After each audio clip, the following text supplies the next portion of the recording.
மகாபாரதம் உண்மையாவும் இருக்கலாம், பொய்யாவும் இருக்கலாம். அது உண்மையா இருக்கிறதுக்கான வாய்ப்புகள் தான் ரொம்ப அதிகமா இருக்கு, based on recent research.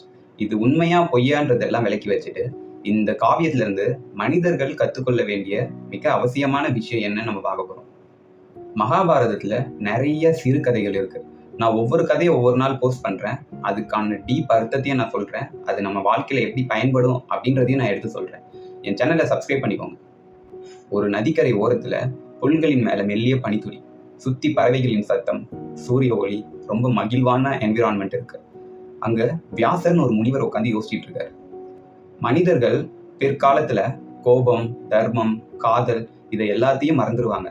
So இதை ஞாபகப்படுத்திக்கிட்டே இருக்க மாதிரி நம்ம ஒரு காவியத்தை உருவாக்கணும்னு யோசிக்கிறாரு. இவ்வளோ பெரிய காவியத்தை அவரே யோசிச்சு அவராலேயே எழுத முடியாதுன்னு அவருக்கு தெரியும். ஸோ விநாயகர் அப்ரோச் பண்றாரு. விநாயகர் கிட்ட போய் எனக்கு நீ ஒரு காவியம் எழுதித்தான் ஹெல்ப் கேட்குறாரு. இந்த காவியம் பல ஆண்டுகள் எழுத வேண்டியதா இருக்கும். ஏன்னா இது அவ்வளோ பெரிய புக்கு, நீ தான் எனக்கு எழுதுறதுக்கு ஹெல்ப் பண்ணணும்னு போய் ஹெல்ப் கேட்குறாரு. இந்த வேலை ரொம்ப பெரிய வேலைன்னு விநாயகருக்கு தெரியுது. அவர் அனலைஸ் பண்றாரு. எழுதிக்கிட்டே இருக்கும்போது விநாயகருக்கும் வியாசருக்கும் வாக்குவாதம் வரலாம். வியாசர் கோச்சிக்கிட்டு போயிடலாம். அல்லது வியாசருக்கோ விநாயகருக்கோ வேற ஏதோ வேலை வரலாம். ஸோ அந்த வேலையை பாதியிலே ஸ்டாப் பண்ணிட்டு போயிடலாம். இந்த வேலை ஸ்டாப் ஆயிடுச்சுன்னா பிற்காலத்துல மனிதர்கள் இவங்க 2 பேரும் அரகுறன்னு பேசிடக்கூடாதுன்னு விநாயகர் ஒரு கண்டிஷன் போடுறாரு.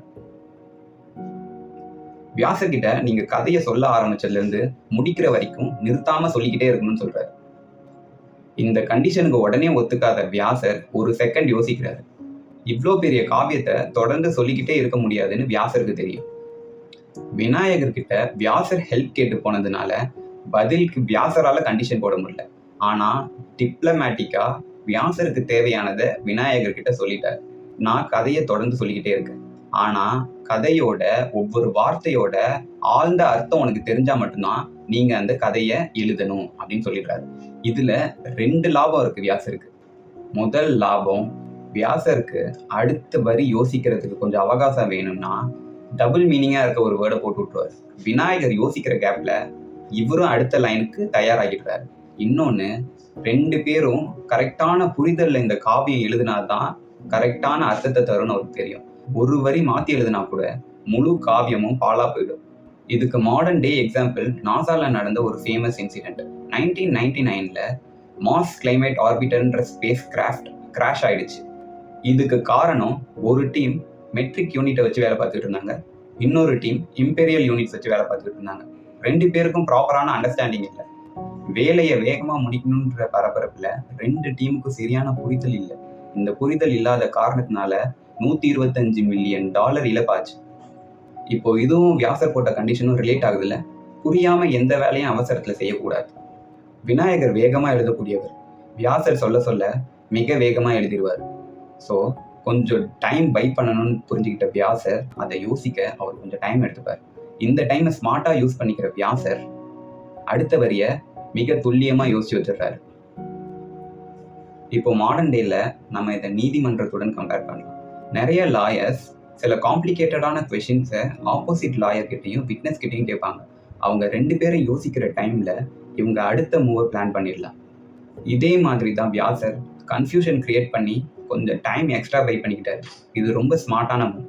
இதே மாதிரி நம்ம லைஃப்லயும் நிறைய விஷயம் நடக்கும் நம்ம ஆஃபீஸ் என்விரான்மெண்ட்ல. உங்களுக்கு டைம் எப்படி டிப்ளமேட்டிக்கா பை பண்ணணும்னு தெரிஞ்சிச்சுன்னா கண்டிப்பா நீங்க அந்த இடத்துல சக்சஸ் ஆயிடுவீங்க.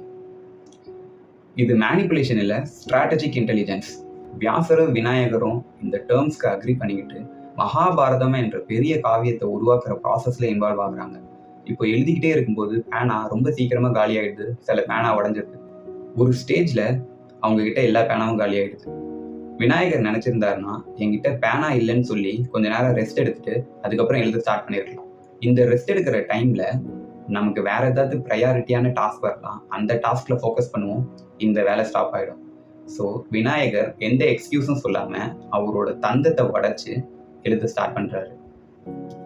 இந்த சீன்ல நமக்கு டெடிகேஷன் எவ்வளவு முக்கியன்றத ரொம்ப அற்புதமா எக்ஸ்பிளைன் பண்ணியிருக்காங்க. நீங்க ஒரு வேலை செய்யும்போது நம்ம கிட்ட அதுக்கேற்ற எல்லா ரிசோர்ஸும் இருக்காது. ரிசோர்ஸ் இல்லைனாலும் நீங்க உங்க வேலையை ஸ்டார்ட் பண்ணுங்க. வேலை செஞ்சுக்கிட்டே இருக்கும்போது உங்களுக்கு தேவையான ரிசோர்ஸ் உங்களுக்கு கிடைச்சிக்கிட்டே இருக்கும். விநாயகருக்கு அதனால தான் ஒரு சைடு பாதி தந்தம் தான் இருக்கும். இதனால அவரை ஏகத்தந்தன் எல்லாரும் பாசமா கூப்பிட ஆரம்பிச்சாங்க. இதோட மாடர்ன் டே இன்சிடென்ட்டை கம்பேர் பண்ணலாம். ஜே.கே. ரோலிங் அவங்களோட இனிஷியல் ஸ்டேஜ்ல ரொம்ப ஃபினான்ஷியலி ஸ்ட்ரகிளா இருந்தாங்க. ஆனா அவங்க எழுதுறதை ஸ்டாப் பண்ணவே இல்லை. அவங்க கிட்ட ரிசோர்ஸ் இல்லை. ஸோ கஃபேல போய் உட்காந்து எழுத ஆரம்பிச்சாங்க. இப்போ பல மில்லியன் டர்ன் ஓவர். அதே மாதிரி ஏபிஜே அப்துல் கலாம் அவர்கள் சிறு வயதுல இருக்கும்போது கல்விக்காக நியூஸ் பேப்பர் டிஸ்ட்ரிபியூட் பண்ணிட்டு இருந்தார். அவர் நினைச்சிருந்தா காரணம் சொல்லியிருக்கேன், என்கிட்ட காசு இல்லை நான் நியூஸ் பேப்பர் டிஸ்ட்ரிபியூட் பண்றதுனால என்னால் சரியா படிப்புல கவனம் செலுத்த முடியலன்னு. ஆனா அவர் கன்சிஸ்டண்டா வெரி டெடிகேட்டடா அவரோட கோலை நோக்கி ஓடிக்கிட்டே இருந்தார். அவரோட டெடிகேஷன்னால இந்தியாவோட பிரசிடென்ட் ஆனார். இந்தியாவின் மிக சிறந்த சயின்டிஸ்ட் ஆனார். இதுல நம்ம தெரிஞ்சுக்க வேண்டிய கீ பாயிண்ட் என்னன்னா, பெர்ஃபெக்ட் கண்டிஷன் வர்ற வரைக்கும் வெயிட் பண்ணாதீங்க. உங்ககிட்ட என்ன இருக்கோ அதை வச்சு ஸ்டார்ட் பண்ணுங்க. இந்த எபிசோட்ல இருக்க 4 ஹிடன் சைக்காலஜி. ஃபர்ஸ்ட், பெரிய வேலை செய்யும் போது டிசிப்ளின் ரொம்ப முக்கியம். விநாயகர் வியாசர் கிட்ட போட்ட கண்டிஷன் மாதிரி இந்த ஸ்டோரி சொல்ல ஸ்டார்ட் பண்ணிட்டா முடிக்கும் போது தான் ஸ்டாப் பண்ணணும். செகண்ட், வேகம் மட்டும் போதாது. வியாசர் விநாயகர் கிட்ட போட்ட கண்டிஷன் மாதிரி மீனிங் புரிஞ்சு காவியத்தை எழுதணும். Third, smart powerful boss. சில வேலை செய்யும்போது கண்டிப்பாக நமக்கு சின்ன அவகாசம் தேவைப்படும். அந்த அவகாசத்தை உங்களுக்கு வாங்க தெரிஞ்சிச்சுன்னா கண்டிப்பாக நீங்கள் சக்ஸஸ் ஆகிடுவீங்க. Fourth, sacrifice and dedication. Vinayagar அவரோட தந்தத்தை உடைச்சி காவியத்தை எழுதுற மாதிரி நமக்கு சில இடத்துல சாக்ரிஃபைஸ், டெடிகேஷன், தேவையான ரிசோர்ஸ் இல்லைனாலும் உங்களுக்கு தேவையான கோலை நோக்கி ஓடிக்கிட்டே இருங்க. இந்த மகாபாரதம் என்ற பெரிய காவியம் சாந்தனு மகாராஜா கிட்ட இருந்து பிறகுது. சாந்தனு மகாராஜாக்கு லவ் அட் ஃபர்ஸ்ட் சைட். இவர் யோசிக்காம எடுத்த ஒரு முடிவுனால என்னென்ன பின்விளைவுகளை சந்திக்கிறாருன்றத நெக்ஸ்ட் எபிசோட பார்ப்போம்.